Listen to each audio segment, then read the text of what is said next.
Hello, welcome to the audiobook of my Yu-Gi-Oh! 5Ds fanfic, Crimson Star Priestess. If you are enjoying this series, make sure to leave a like, comment and subscribe to my channel for updates. The link to the fanfic and my Discord server are in the description below. I do not own any Yu-Gi-Oh! 5Ds characters. I only own my original characters.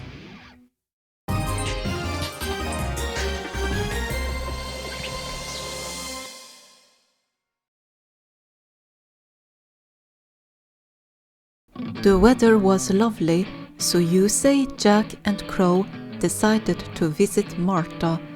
Blister had called them beforehand and asked them to come over because he had some information to share with them. It was a while since the trio visited their childhood home, and they were curious to see how much Satellite had changed since last time they were there. They drove down the main road and took in the new site. All they could see was construction of new buildings. There was no trace left of the once garbage island. The air didn't smell like mold or rotten wastewater. It was completely clean and barely showed signs of the former poverty. "It's changed a lot," Crow commented through the radio. "Yeah, it's no longer the Satellite we grew up in," Yusei nodded. "The power of the citizens are rebuilding the city," Jack spoke up. It didn't take long before they arrived to Marta's place. This time, there was a new building only meters from her house, which was a retirement home for elderly people. Marta actually owned the area, so she gave the city permission to construct the retirement home. A few elderly people bathing in sunlight waved to the young man when they pulled up. They waved back after they parked next to Marta's house.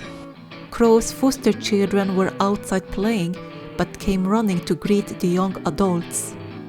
"Big Brother Crow!" Ginga called out eagerly. "Long time no see," Kokoro smiled. "Yusei and Jack are here too," Taiga nodded. Marta and Blister heard the commotion, so they came outside to greet the signers. "Calm down, kids," the house owner giggled. "Let them get off their runners first before you climb all over them." "Thanks for coming," Yusei, Crow, Jack, Blister said. "I didn't expect you to settle in here, Blister," Yusei chuckled after he removed his helmet. "It's comfortable," Blister replied. "I like living here, and I don't mind looking after the kids." "Blister is helping out a lot," Marta added. "He has another job, so he's paying rent and teaches the kids." "Are you kids behaving?" Crow asked the orphans. "Of course," Ginga nodded. "We're even doing our homework every day," Kokoro said. "Good kids," Crow praised them with his signature grin. "Are you giving Marta a hard time?" "They're better kids than when you were a child," Marta teased back. "Ouch!" Crow laughed sheepishly at that. Marta really knew where she could hit the nail on the head. Yusei, Jack and Crow followed Blister up to his bedroom while Marta went to the dining room with the children. Blister had his laptop on and brought up some images of the city. "The reason why I called you over is because I have something I wanted to tell you. You heard that a meteor crashed on the city outskirts, right?" "Yeah," Yusei nodded. "Nobody in the city could have missed that," Crow said, "and that area is still off limits." Blister enlarged the picture of the massive crater. "I heard a strange rumor lately." "Strange rumor?" Jack repeated. "Some are saying it wasn't a meteor but a stone tablet," Blister explained. "And it was shortly after this that ghosts started showing up causing trouble on the streets." "Yeah, we encountered Ghost and I barely defeated him," Yusei nodded. It turned out to be a riding droid that somebody stole from Sector Security the very same day this meteor crashed. But was it a meteor or a stone tablet? Blister asked. The signers had heard very little about the McLeod Emperors from Estelle. Perhaps they shouldn't share too much with Blister to keep things quiet, since it was peaceful right now. It was actually a stone tablet, Yusei spoke up. The stone tablet was the card of a new monster that can absorb synchros and use their power to annihilate their enemies. From the way you're describing it, it sounds like it's not an ordinary monster, Blister hummed. Is it related to those dark signers you fought before? No, but they are related to Iliaster, Yusei replied. So something new is lurking in the shadows, Blister frowned. Whatever you do, don't let your guard down. I have a feeling this new threat is far stronger than the dark signers and their monsters. We'll be careful, Yusei nodded, and let us know if you find any more information, Blister. It won't be easy, but I do my best.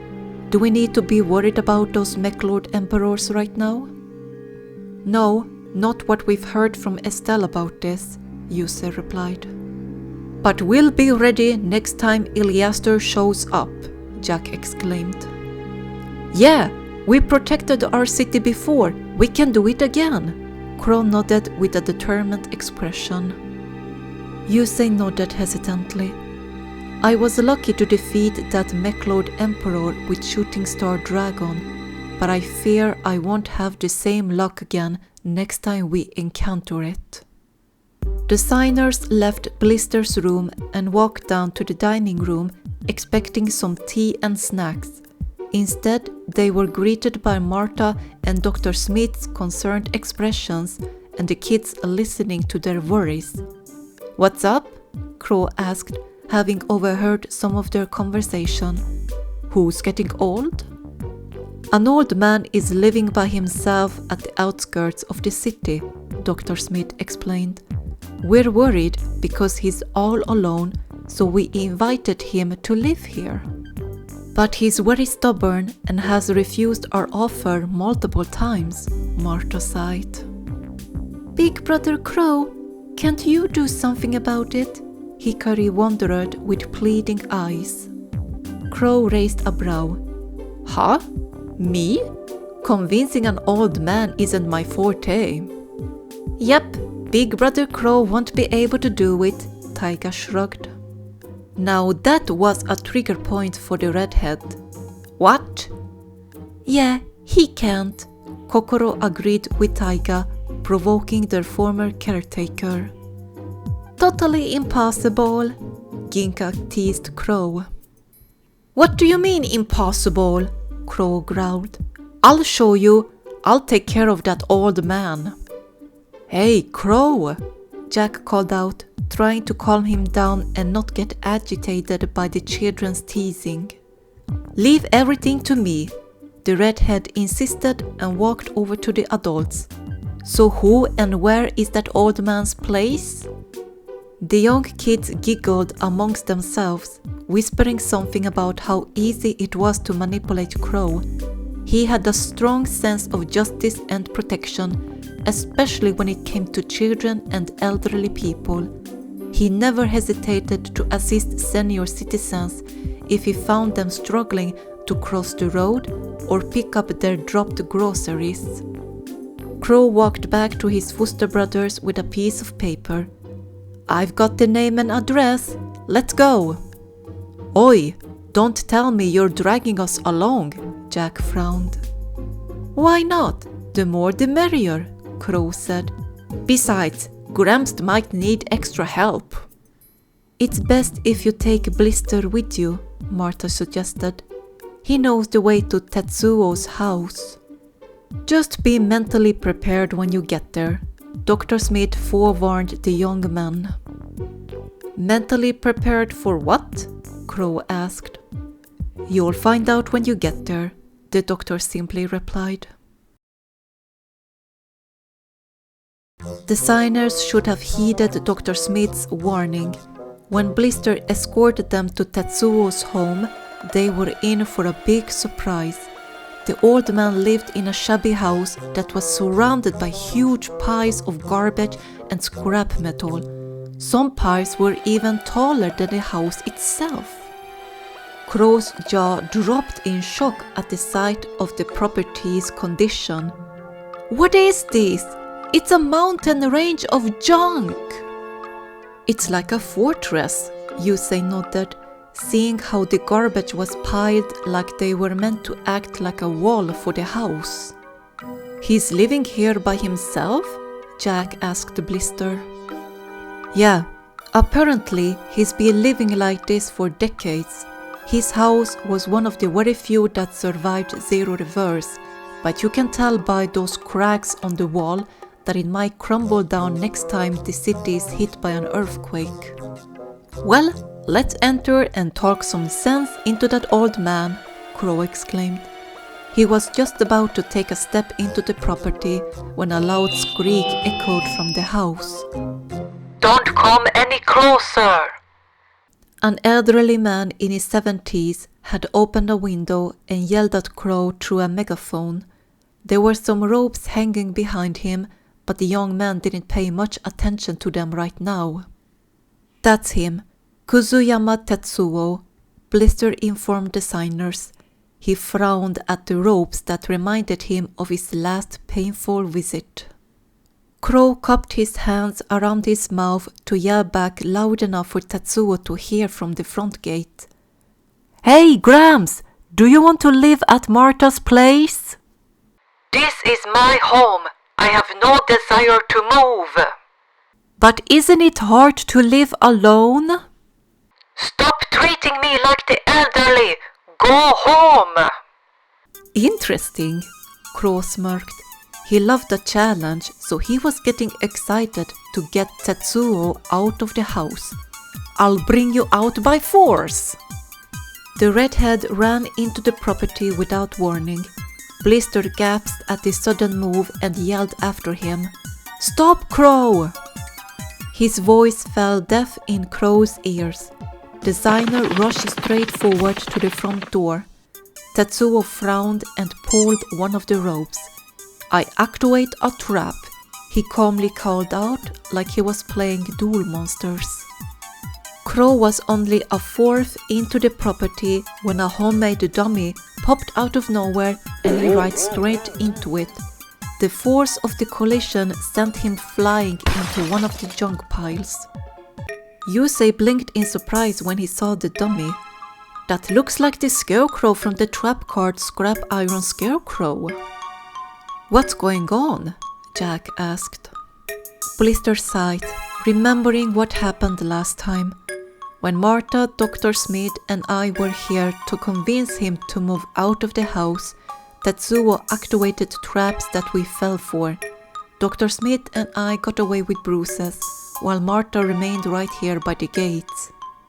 Crow popped his head out from the junk and spat out some trash that accidentally went into his mouth. He threw a glare at Tetsuo, who rolled his eyes at the youngster. "I'll get you no matter what!" He pulled himself out from the trash and dashed down the pile back to the clear path. The dummy couldn't stop him a second time. Tetsuo grimaced and reached for another rope. "He's persistent," he murmured. This time, he activated a pitfall only a few feet away from Crow. The redhead had predicted a similar trap, so he jumped across it in the nick of time. He grinned amusingly as he flew over the pitfall. "Nice try, Gramps!"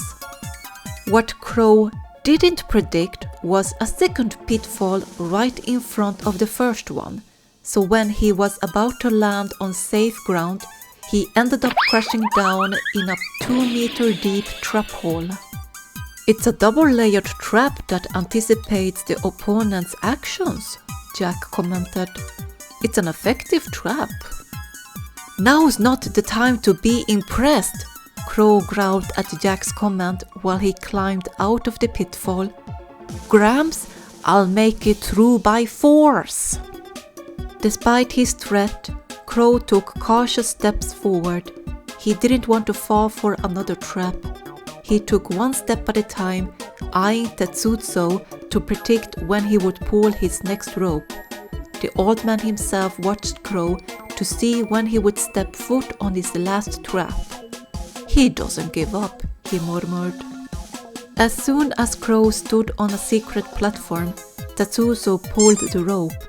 That trap was actually a catapult that sent Crow flying across the junk garden until he crash-landed on a hard surface. He felt sore in his entire body, but his attention went straight to a duel monster that towered him. He let out a shriek and backed away when two-headed King Rex approached him while hissing aggressively. Just when he thought he was dead meat, the duel monster dissipated in front of him. Crow got up to check what he had landed on. He saw two retracted podiums on each side of the field that was divided like a playmat he used to have back when he and his childhood friends were young and played cards together. He had seen pictures of this construction before, so he recognized it. "This is a dueling arena! So that monster was created by Solid Vision!" He figured it out. "Crow!" Yusei yelled out as he and the other man made it to the arena. "Are you okay?" Blister asked. "Yeah, I'm fine," Crow nodded eagerly. "But more importantly, look at this! It's a dueling arena!" "A dueling arena?" Jack raised a confused brow. "Why is this here?" Yusei took a closer look at the construction. He could tell straight away that it wasn't professionally made like the other dueling arenas he had seen in old video clips when Kaiba Corp created these arenas for duel monsters decades ago. "It looks homemade," he said. "Hey!"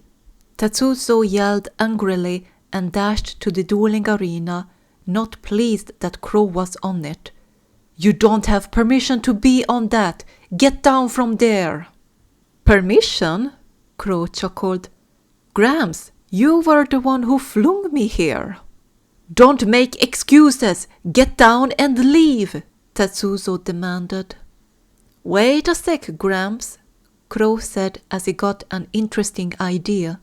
"If you can duel, then why don't you duel me?" "What?" Tetsuzo raised a surprised brow. "If I lose, I'll leave," Crow promised. "But if I win, you go to Martha's place." The elderly man couldn't help but get slightly intrigued by Crow's suggestion. He was actually coming up with a good deal.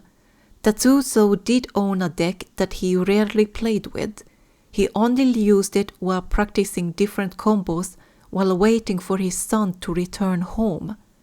Why this idea? He wondered. "Because you have this awesome arena!" Crow exclaimed, his eyes glittering excitedly like a child waiting for its birthday gifts. "We have to duel! I always wanted to battle in a dueling arena!"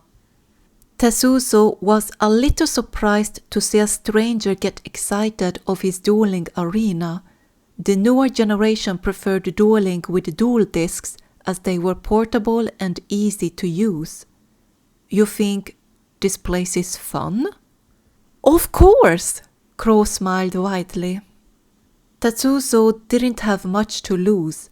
After all, while his skills might be a little rusty, he had confidence in his deck. "Fine, but I'm tough." "All right!" Crow pumped his fist. "Thanks, Gramps." "Is he really serious about this?" Jack questioned, not really liking the idea. If it was up to him, he would have dragged the old man out of his property.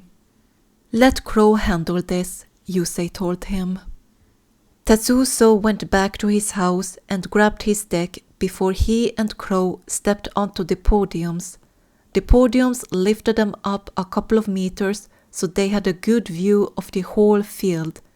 Yusei, Jack and Blister had to climb up on a stable junk pile to get the best view of the entire dueling arena. The duelists shuffled their cards and put them down on the computer desk. Crow put his extra deck monsters in another zone as the dueling arena registered their decks. The monitor on each side displayed their life points and gave them the clear to start dueling as soon as they drew their first 5 cards. Duel! I go first, Tetsuzo insisted and reached for his deck. I draw. I summon Scrap Hunter. The main field glowed as it processed the monster card that Tetsuo had put on his desk. Solid vision brought said monster to life. Scrap Hunter released steam and blew a whistle from its body.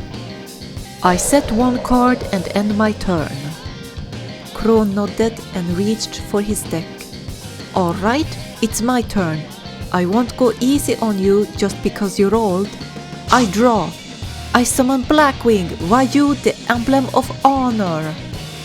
A hen-like monster dressed in a suit identical to a male Japanese high school uniform appeared on the field. It crossed its wings and waited patiently for the next move. I can special summon this monster from my hand when a Blackwing is on my field. Crow reached for another card in his hand. Appear, Blackwing, Bora the Spear! Bora joined Ryu on the field, holding his precious lance as he was eager to get into action. Bora has 100 more attack points than your Scrap Hunter, so he will go down, Crow called out. Go, Bora the Spear! Death Spiral! Bora flew toward the machine monster with his weapon aimed at it. He spun his body around, making the lance look more like a drill that was about to pierce Scrap Hunter. I activate my trap, Scrap Iron Scarecrow, Tetsuzo yelled. It negates your monster's attack. The trap card broke out the Scarecrow from the artwork and sent it to Scrap Hunter to shield him from the incoming attack. Bora struck the Scarecrow and tried his best to get past it, but the trap refused to give way. The winged beast had no other choice but to give up for now and retreated to Crow's field. After Scrap Iron Scarecrow negates your monster's attack, I can set it on my field again, Tetsuzo explained while he flipped said card face down. Crow was impressed by Tetsuzo's quick thinking. Looks like you have skills, Gramps. I set 1 card and end my turn. My turn, Tetsuzo nodded. I draw. He put his new card in his hand and stared out at the field. For a brief moment, he couldn't see the monsters. Instead, he saw the illusion of his young son checking the dueling arena with big, excited eyes. Dad, this is incredible! The illusion son exclaimed. It's like a real dueling arena. Incredible, right? Tetsuzo chuckled, not realizing he was speaking to himself. I built it just for you. The illusion of Tetsuzo's son begged his father to duel him as he faded away, bringing the old man back to reality. Tetsuzo blinked his eyes to remove the haze that haunted his heart. Crow was confused by Tetsuzo's sudden comment, like he had talked to somebody, even though they were the only ones using the dueling arena. What's wrong, Gramps? Tetsuzo growled at the signer for disturbing his hallucination. Be quiet! Don't talk while I'm thinking! He checked his hand and could see a combo formulating in his mind. If he played it right, he would have this duel in a bag. I release Scrap Hunter to tribute summon Scrap Golem. Scrap Hunter glowed as its body shape-shifted into a large rectangular monster. Scrap Golem was built from a refrigerator and a microwave, along with tubes and a submarine propeller on its right hand that was ready to slice its enemy into shreds. I activate Scrap Golem's effect, Tetsuzo continued. Once per turn, I can special summon a level 4 or lower scrap monster from my graveyard to either player's field. Return to me, Scrap Hunter! Scrap Golem opened the door of the refrigerator and blew a cold wind along with Scrap Hunter that returned to the field with its saw buzzing. Next, I activate the field spell Scrap Factory from my hand. The whole arena was enveloped in solid vision as it projected a factory around the duelists and the spectators. The tremors from the dueling arena affected the mountain of garbage, none of them realizing the piles were getting slightly unstable. Scrap monsters gain 200 attack and defense points, Tetsuzo explained for the confused Blackwing duelist. His monsters hummed in delight as they received a tiny boost, snapping their appliances to get to action. Well done! Scrap Golem instantly went up from 2300 to 2500 attack points, Crow commented. Tetsuzo smirked proudly. I'm far from done. I activate the continuous spell Clockwork Knight. All face-up monsters on the field become machine monsters, including your fowls. Sure, no problem, Crow shrugged, ignorant of the rest of the spell card's effect. And, Tetsuzo called out, machine monsters I control gain 500 attack and defense points, while machine monsters you control loses 500 attack and defense. Crow's eyes grew larger by the revelation. What? All 4 monsters currently on the field gained or lost their power depending on who their controller was. Tetsuzo's scrap monsters gained a lot of attack points, while Crow's black wings lost their strength. This was not according to my plan.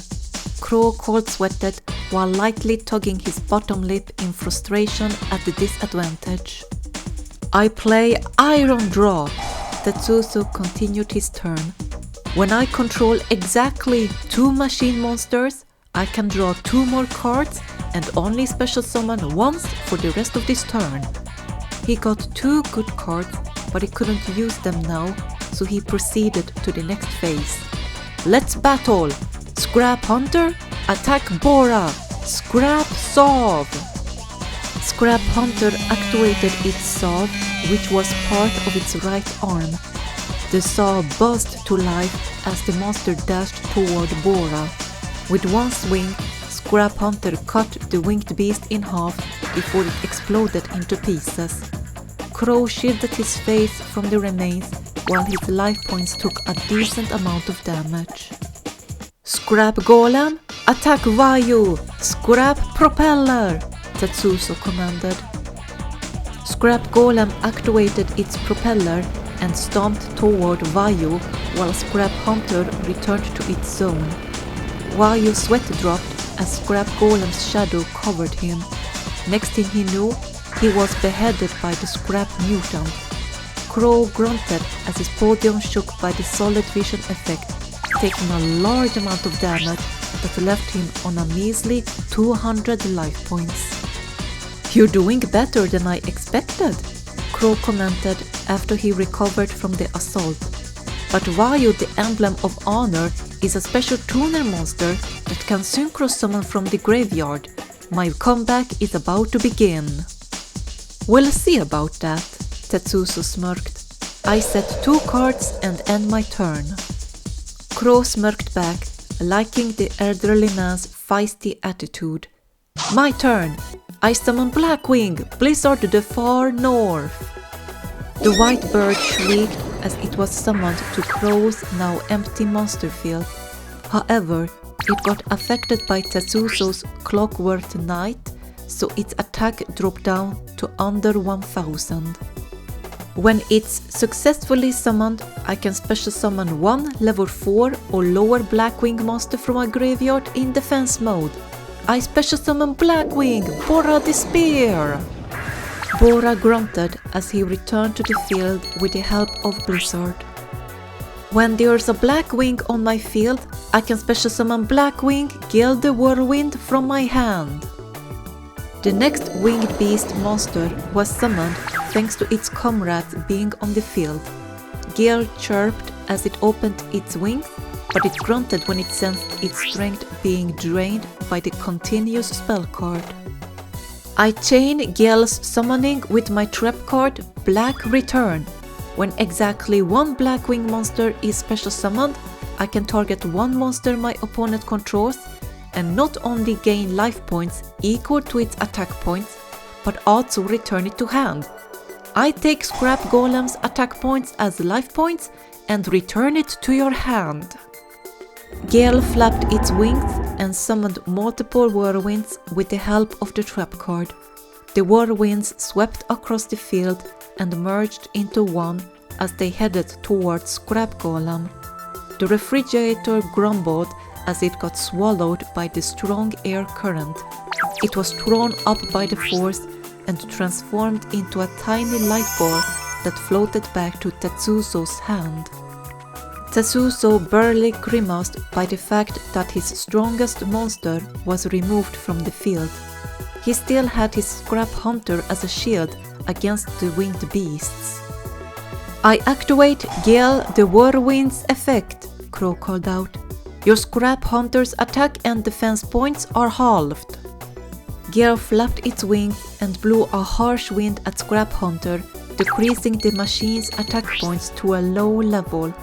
It sadly still wasn't enough for any of Crow's birds to destroy it.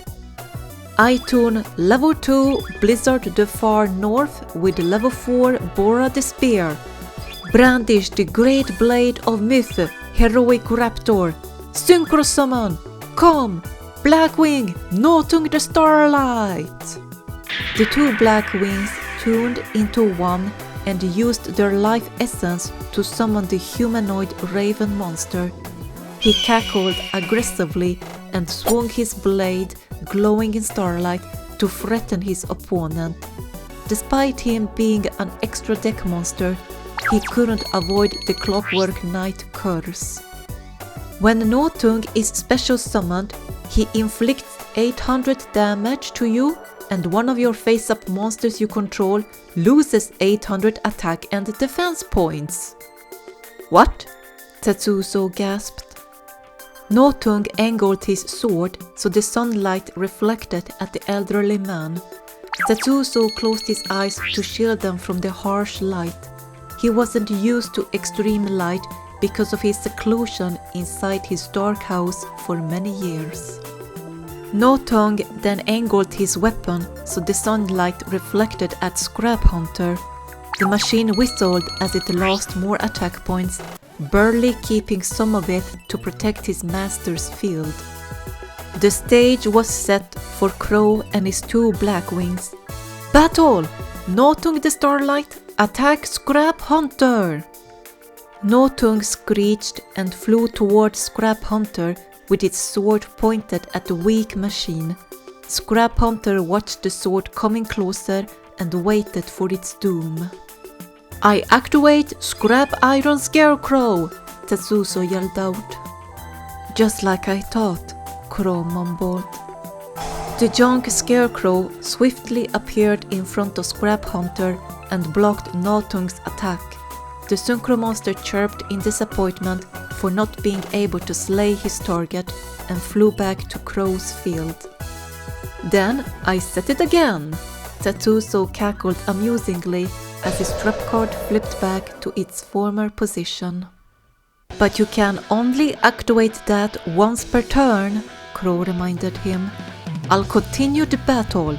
Gale the Whirlwind, attack Scrap Hunter, and I activate Blackwing, Kalut the Moon Shadow's effect from my hand. By sending this card to the graveyard, Gale the Whirlwind gains 1400 attack points for the rest of this turn. A small light ejected from Kalut's card after Crow discarded it and flew to Gale. It injected itself into the winged beast and gave it a power boost that went over 2000 attack points. Gale chirped happily by its newfound strength. It swung one of its wings, sending an air cutter, and slashed Scrap Hunter into pieces, forcing it to leave the field. Tetsuzo grunted as we recovered from the major attack. What nobody noticed was the junk piles around them started getting very unstable thanks to the powerful tremors from the dueling arena. "All right! My attack finally succeeded!" Crow cheered, thinking he had the upper hand now. "Congrats, kid," Tetsuzo smirked. "But now my trap activates. Time machine!" Crow's cheerful smile dropped instantly. "Time machine?"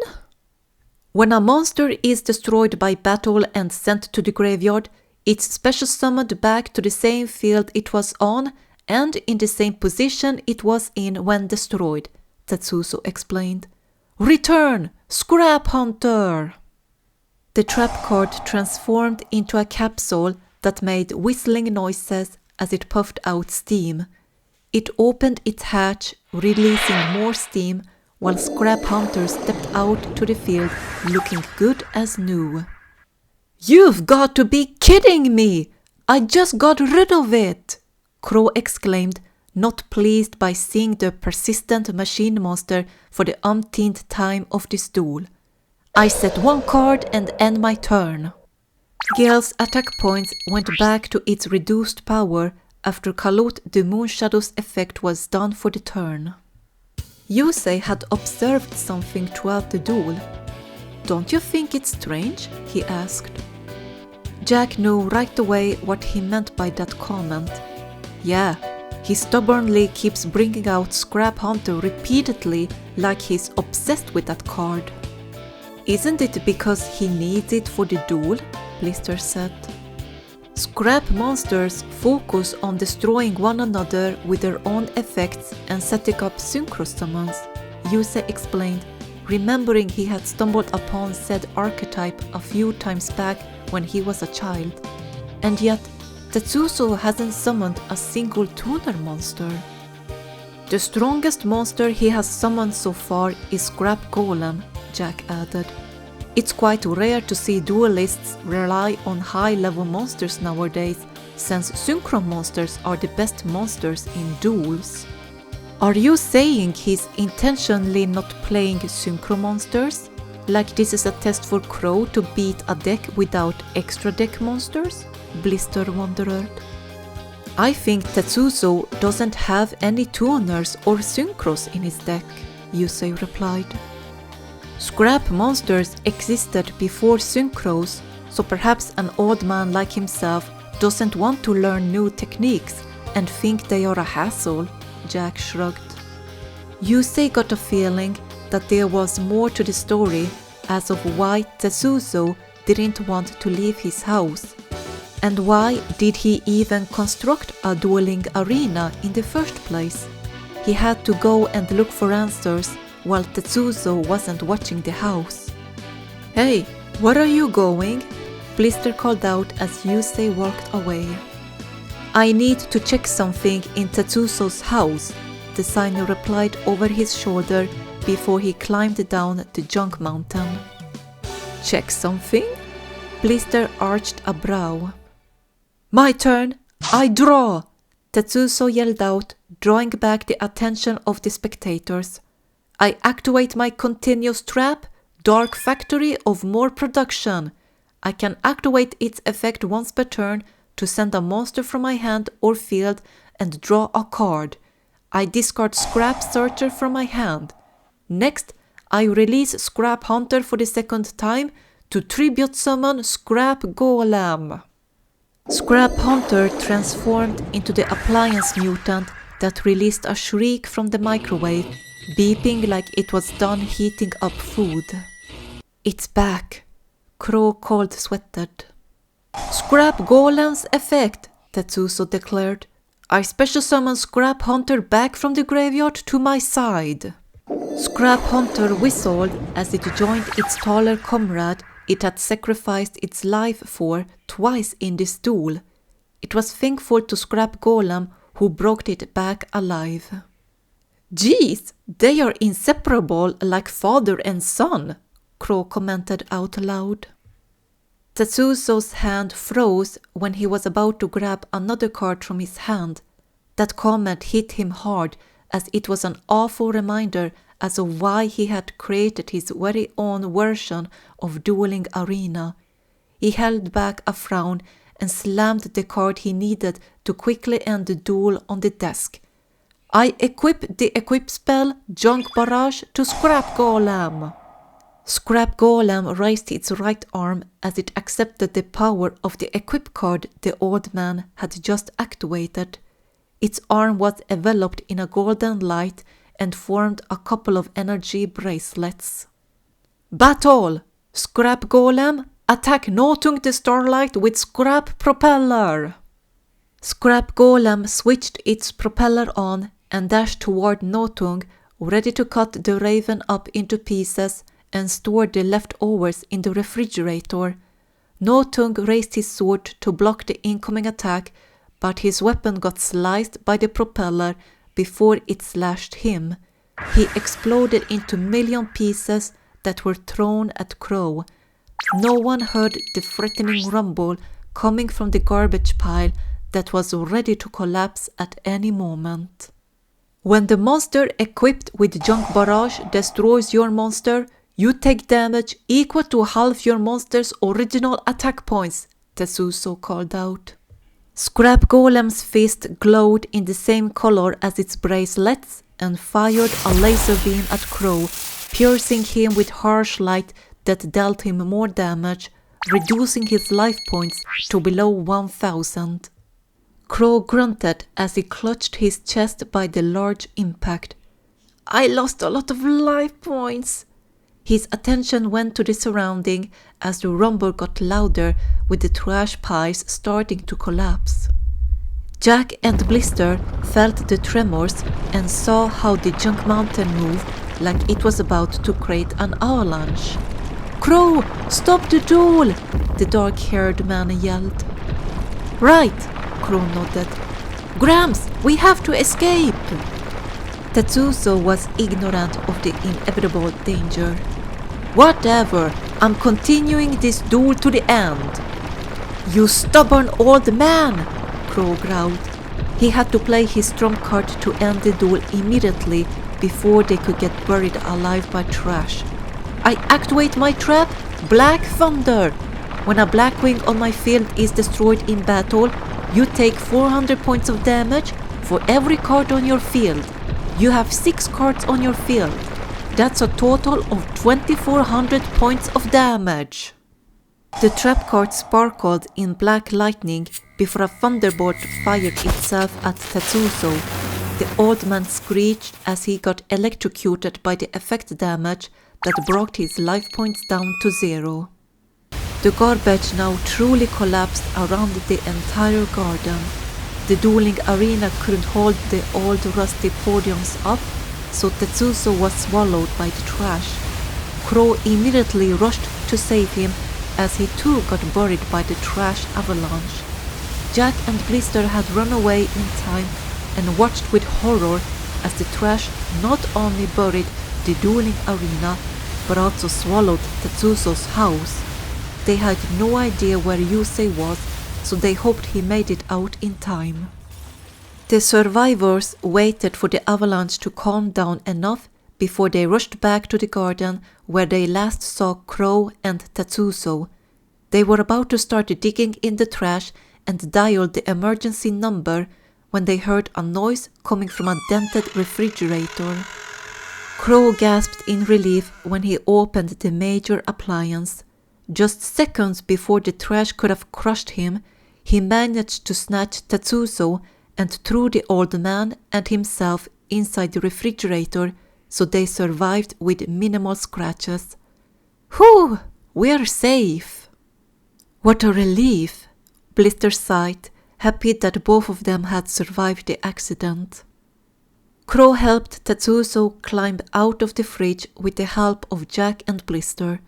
The elderly man stared in shock at the sight before him. His dueling arena was broken, and his house was buried in the junk he had collected throughout the years. Koki's arena! He desperately needed to go back to the house and get his precious treasure, but Crow stopped him from going since the whole property was dangerous. "Stop, Gramps!" The signer held the distraught man back. "It's dangerous!" "There's something important in my house!" Tetsuzo cried. Yusei jumped up on the junk pile and rushed to the others. He had survived the avalanche in the nick of time after he got out of the house. "Are you okay, everyone?" "Yusei!" Jack gasped in relief. "Where did you go?" Blister asked with a frown. Yusei ignored the question and went straight to Tetsuzo, holding a photo frame. "Grandpa, the arena is destroyed, but I managed to save this from your house." Tetsuzo had calmed down enough, so Crow let go of him. The elderly man took the photo frame containing an old photo taken many years ago of himself, his ex-wife, and his son. "A family photo?" Crow said in surprise. Blister was just as surprised. He hadn't heard from Martha that Tetsuzo was married before. "Gramps, you had a family?" Tetsuzo was silent as he eyed the photo, mainly his young son. "Yeah, I did." "Is there a reason why you never used tuners or synchros?" Yusei asked cautiously. "Yes, I wanted to show my son how you can master a deck without extra monsters." Tetsuzo nodded while his eyes got damp by tears. "I was a fool. I was so focused on my work that I never realized I neglected my family. By the time I realized my mistake, everyone important to me was gone. I thought Koki would come back someday, as long as I had this dueling arena." "That's why you didn't want to leave." Blister figured out the real reason behind Tetsuzo's persistence of staying in his home. Tetsuzo sobbed while his tears dripped down on the glass of the photo frame. "I knew it could never happen." Crow felt sympathetic toward the elderly man. Tetsuzo had waited for almost a lifetime for his son to come back and reconcile and become a family again. The signer got a light bulb idea to make the old man feel better. "You have sons right here." "Huh?" Tetsuzo was very confused by Crow's statement. "See? 4 grown-up sons!" Crow smiled, indicating himself and his friends.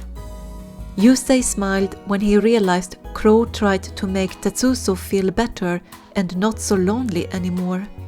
"Yeah, you'll have to teach me how to use a scrap deck next time." Jack snorted at the idea but decided to roll along with his childhood friends. "Well, I'm willing to duel you every now and then. And if you go to Martha's place, you'll have plenty of grandchildren," Crow said eagerly. Tetsuzo chuckled. He was already feeling a little better, hearing there were people who cared for him and were willing to step in and become his sons. He had shut his heart close, so he never realized there were other possibilities out there in the world. After this eventful day, Tetsuzo went with the young adults back to Martha, who welcomed him with open arms. The sight of the young children made his heart ache so much he couldn't help but tear up by their warm welcome. The signers knew he was going to be safe and live the rest of his life surrounded by warmth and the love from his new family. With Martha's permission, he started working on a project next to the house as his fingers were eager to build something. Sometime in the future, everyone would see the finished construction of Stardust Dragon built by leftover material meant to represent Yusei as the winner of the Fortune Cup and mark his childhood home.